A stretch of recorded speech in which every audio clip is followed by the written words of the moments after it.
Hello, good morning, and welcome to part 3 of my testimony / story. As I stated in my last video, I got a voucher, but no one wanted to take my voucher. No matter how hard I tried, no matter what means, nobody wanted to take it. And during this time of COVID, as everybody knows, people are staying home. There are people who have lost their jobs, people who can't find work, just not working. So if I had a place of residence and I wanted to rent it to somebody, there is a great possibility that this person would not have the money to pay me the rent. But as in my case, if the government is giving me the money for the rent, it's a sure thing. So my money, my voucher was sure. If the rent you're charging me is $1,000, or if it's $1,800, it's a sure thing that you are going to get your money every month because the government don't play. But still, as I said, no one wanted to take my voucher. So here we are, my daughter and I, still in the shelter.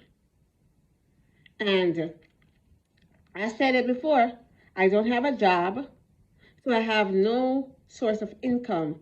So I couldn't say to somebody, you know what? I'm working a job and I'll pay the rent myself.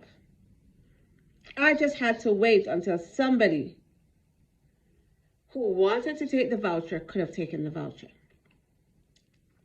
So my daughter and I are there.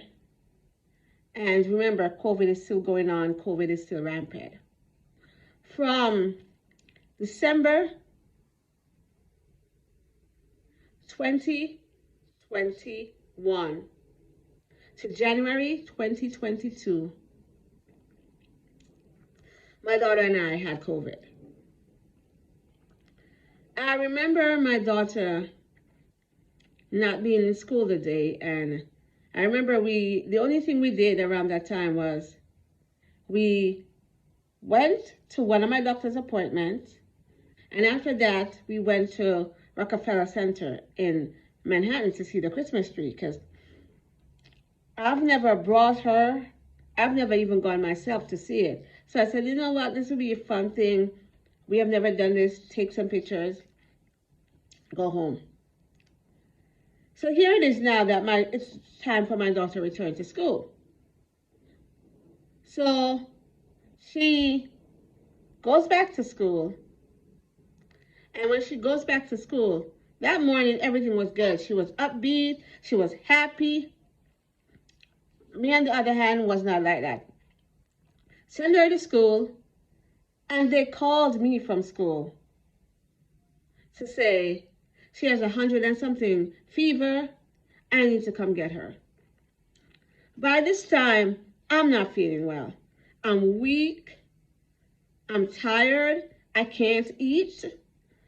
I spoke to one of my friends and I said to him, you know, I'm really not feeling well. And he said to me, you know what, it's just as you're tired, go get some rest. And I said, no, it's more than that. And here I am, they call me to go get my child from school. I don't drive. I had to hop on a bus, get on the bus, and go get her from school. And mind you, I don't feel good. I am weak and I'm tired and I can't eat no food. I go pick her up from school and I said, no, being that she's the way she is, we're going to have to go to urgent care. Nothing about COVID crossed my mind. Nothing. We're there. I bring her to go get tested. For both of us to go get tested anyway. And they're busy. We had to go home and we had to go back out, which was horrible. Went back out, got tested, and they said, you guys have COVID. I could not figure where I could have gotten COVID from. Because I know a couple of times my daughter had to stay home because she came in contact with somebody at her school that had COVID. Or they said, hey, even though she was not in contact with this person, somebody on her floor has COVID. So she had to stay home. So I figure more or less that she got COVID from school. And because of her autism, my daughter never liked to wear masks. I would wear masks wherever I went, but when I put the mask on her, she would take it off. When I tried to put it on, she didn't want to put it on. So I said, you know what? It doesn't make any sense. I stay here fighting with her when she's not going to wear it. So here we are. And even during this time, I got blamed. Somebody told me that it was my fault why myself and my daughter had COVID. When honestly, I couldn't tell you the source of the COVID. I couldn't say, oh my gosh, I went to the hospital. It was because I was on the bus, on the train. No, and I just figured it was from her school because there were people in her school that were getting COVID.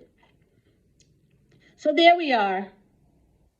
And imagine, at this time, I'm battling several sicknesses.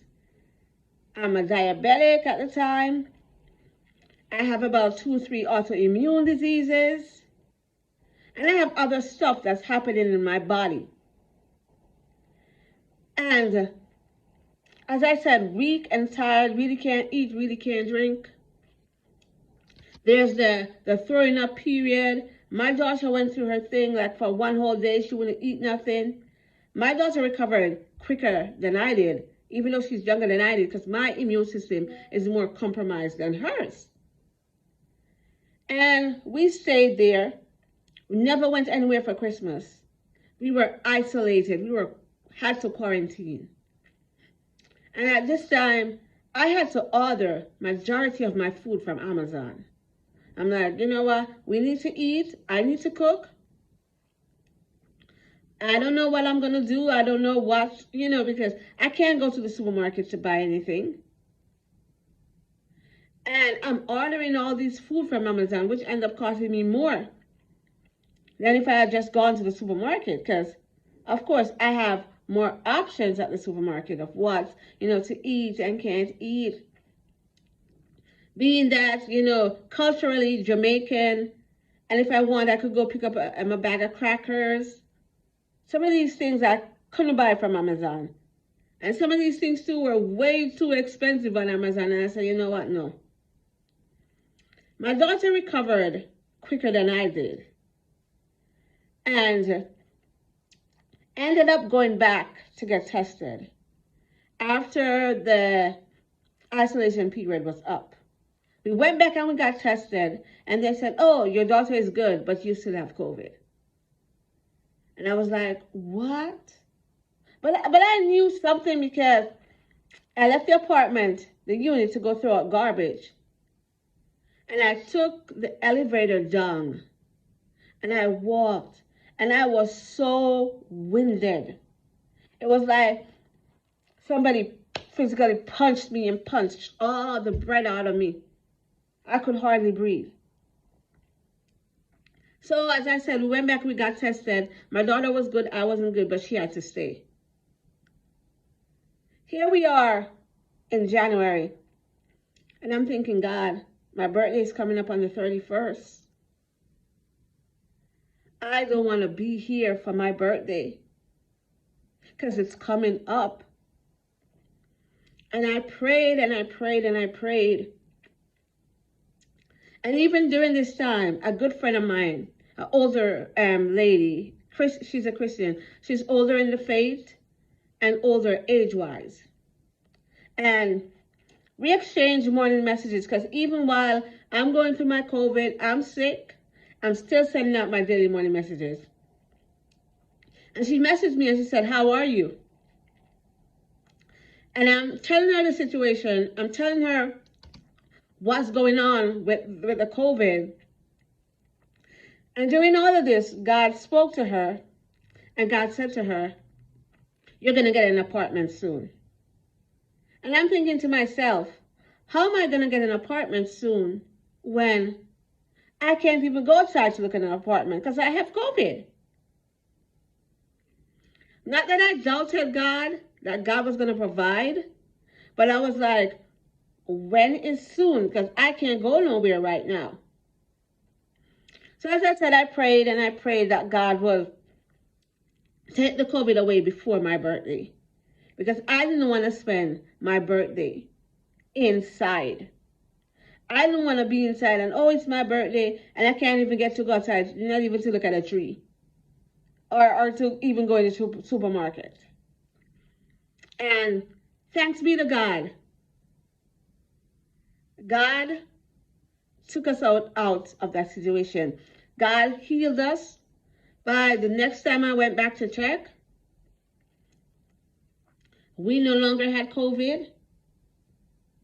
My daughter was able to return to school and I was able to return to normal everyday life. So thanks be to God for that. And for anyone who has never had COVID, trust me, it's a horrible experience. Imagine having the flu, but having the flu 2 times, like double times.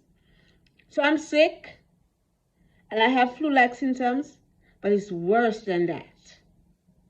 So again, thanks be to God for that experience. So there we are. God told us we're going to move. Don't know when. And eventually, we do get the news that we're moving. And we're moving. They did not say tomorrow, next week, or next year. They said we are moving. Not only that, we are still having problems from the lady upstairs. This lady, anytime she saw me, if I was in the elevator and she was going to come in, she wouldn't bother to come in the elevator. If I was downstairs waiting, say I was waiting to get Lily off the school bus and she saw me, she would turn around and go back upstairs. And mind you, I was not speaking to her. I wasn't saying anything to her. One day she said that somebody came and knocked on her door and said, "Oh, is this apartment available? Is it empty?" And they started to ask me if I was the one that went up there and said something to her. And I said, no, I never said anything to her. I'm not talking to her. Because all during this time, she's accusing me of taking a broom or a mop or whatever else, and that I'm banging on the ceiling, which I wasn't doing any of that. I know myself, and even if somebody is giving me trouble, I'd rather not retaliate. I'd rather leave judgment, repayment, or payment to God. So there we are, and it continues. One morning, it was very, very early. Lily's sleeping, I'm sleeping, and I hear the intercom goes off. Normally, the safety, or if, a worker is there, a caseworker is there, they would press the intercom to talk to you.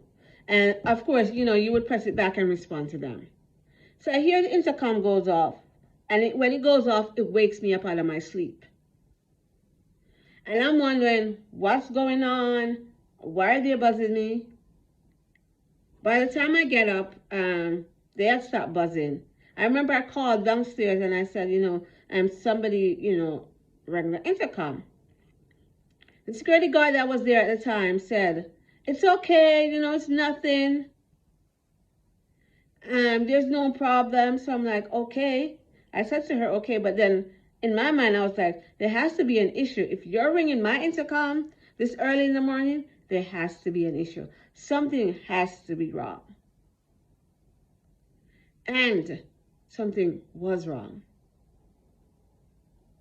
I didn't find out until the next day, but something was wrong. Stay tuned for part 4 to find out what happened. God bless.